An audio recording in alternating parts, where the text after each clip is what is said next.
So, as a creator, an external SSD is becoming more and more one of the most important pieces of equipment to have, and for multiple reasons. You're constantly transferring files to and from, using it as external storage for your laptop or computer, or maybe even editing or working off of it. See, it's easy to figure out why you need one, but it's a lot harder to figure out which one you need. Well, today I'm going to talk about things to consider when purchasing SSDs, what's been working well for me, and even how you can save money when buying them. But for this video, I think it's best to take this outside, shall we?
There are literally cows, like, just mooing super loud, and I hope it ends because I'm trying to film this video. But anyway, so I'm a photographer, videographer, YouTuber. I primarily shoot everything off my Sony a7 IV is what I'm using right now, and a very, very important piece of tech, or equipment, if you will, is this.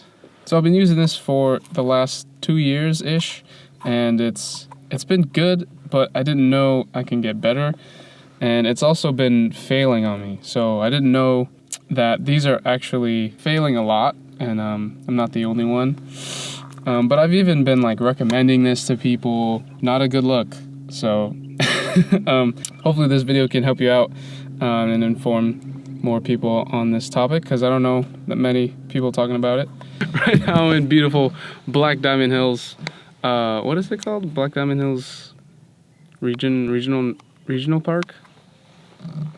We're in a park. It just felt like getting out and getting outside of my room because I was getting really tired and fatigued in there. But anyway, so SSDs. This SSD in particular, and also the Samsung T7, priced similarly, similar specs. But these two have great design, small, compact, relatively fast speeds, and pretty affordable. But the Sandisk Extreme Pro that I have here has a rubber finish, very durable. I've seen a couple videos on how they've survived a flood in their backpack or something, and everything still worked. Pretty dope. So for anyone that travels and needs something that is small and portable for on the go, Sandisk Extreme Pro Gen 1 is durable enough for that, and if you need something with faster speeds, the Samsung T9 offers a similar form factor with the rubber finish and everything with those faster speeds. You're probably wondering why I'm suggesting the Gen 1 and not the Gen 2 that I have. Well, let me tell you. The drawback on the second version of the Sandisk one is that there's multiple reports of them failing, and I'm victim of this. I bought mine back in 2022, used it for transferring files from my Sony a7 IV, edited on my Mac. Every once in a while during an edit on my timeline would show that like some of the footage is like gone, or you know, it's like lost, and I had to like relink the files, not knowing it was actually the Extreme Pro SSD that was causing it, and I thought it was my laptop failing. Luckily, I didn't have any memory wiped completely like some of the issues claimed, but I would rather not risk it on important files. So I really hope Sandisk fix these, you know, with like an update or something, or a newer version. I really love their products, and I hate to make a video about talking bad about their stuff, but I'd rather just have you guys stay informed more than anything. So you're welcome for making this video, because it could possibly close the door for me to work with them in the future or something. I don't know. Who knows? Shout out to Kyle Erickson for making a video on this already. It really inspired me to make my own on this topic. He also reviews pretty much the same products on his video. But go check it out, because there's a lot of things that he talks about in this one that I don't in this video. Yeah, go check them out. Now, for someone like me that edits videos on a Mac and needs high-performing external SSD, this is the best option according to my research. No actual tests were made comparing all the possible SSDs because that's impossible, but it's simple. Buy an enclosure and an internal SSD, and you save money and get faster speeds. What I found to be a really solid option for storage space and speed, depending on what you actually use it for. These are the read and write speeds of the SSD I used to use, and these are the new SSD speeds. More than tripling what I used to get. If you're looking to do anything extensive off an external drive like gaming or editing, you're gonna want higher speeds to keep up with your demand. This is an enclosure I got from Zike Tech for $130, an internal SSD that Kyle recommended per his research because he said it's the best value. The WD Black SN770. I have the 2 terabyte version. There are plenty of enclosures out there that do the same thing, but not optimized for Mac devices specifically. So I really like this one by Zike because they specialize in products that work with Macs. I've also seen other videos that stated this drive works well off PCs, so definitely not limited just to Macs, but it's a good option. Zike also has another enclosure that they were nice enough to send me to review. This enclosure is only $31 off of their website, but not as fast as the other one. This one is up to only 10 gigabits. I think it's gigabits per second. And is a lot smaller form factor, which is nice. It also comes with this rubber mold to protect it. And adding this actually is a really nice touch because I love that the Sandisk SSD, that the rubber texture, they're just something cringy about putting hard products directly on like hard surfaces, which is probably the case for most of the time these products are being used. So I really like the rubber. Right now I have this paired up with the 4 terabyte Crucial P3 Plus, and it is roughly around the same speeds as the Sandisk that I used to use.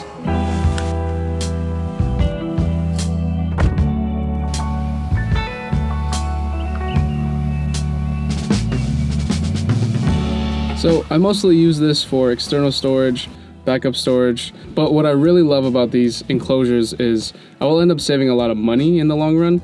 In this scenario, you can get a 4 terabyte Sandisk SSD for $320 on Amazon, or you can get this SSD enclosure by Zike Drive for $30, and then this $235 4 terabyte P3 internal SSD that reads and writes around the same speeds as Sandisk. And also, when you run out of space, you only have to spend $235 on another SSD and replace the old one, and then you don't have to spend $320 when you need more space. So, or since I said to go with Samsung, their new T9 that specs out at like the same as the Sandisk, $315 for 4 terabyte, I can get a P3 and spend $235 when I run out, you know?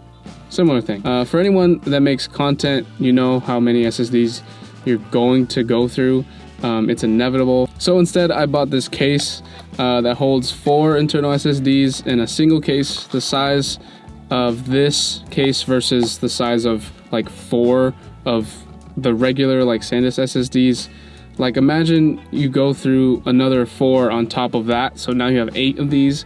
But for me, like I'm just gonna have 2 of like the little cases. So, you know, like you see where I'm going with this. There are so many advantages to this, and for me and the way that I operate, it's perfect. So if you're anything like me, work off of a Mac, need external storage, or just want to save money or space on SSDs, this might be perfect solution for you. As always, links in the bio if you're thinking of purchasing anything you see in this video.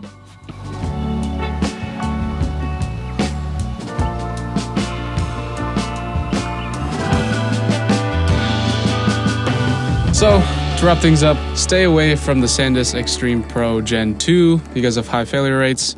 If you're going to buy a ready-made external SSD, the Samsung T7 is a good option for traveling and on-the-go use, giving you a little bit more insurance that it can withstand a bit more beatings due to its more durable design. But for external storage with high speeds or someone that needs high performance, getting an enclosure with an internal SSD is going to be ultimately the better way to do it. And almost every way. Remember to use my links in the bio for all the products. Let me know in the comments what you guys think of this style video. It took a lot of work to do it, but you know, if you guys like it, I'm down to do more. It's definitely different from my other videos, but I've been watching a lot of Life of Riza, other creators also talking about her. Just motivated me to do, you know, something cinematic, like a cinematic vlog style type of video.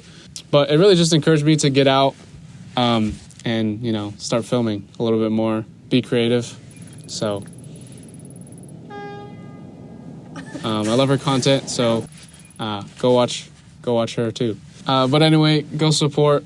Please use the links in my bio.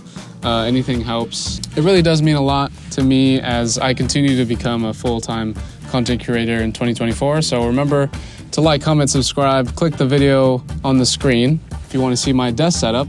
And thanks for watching. Peace. Let's get out of here.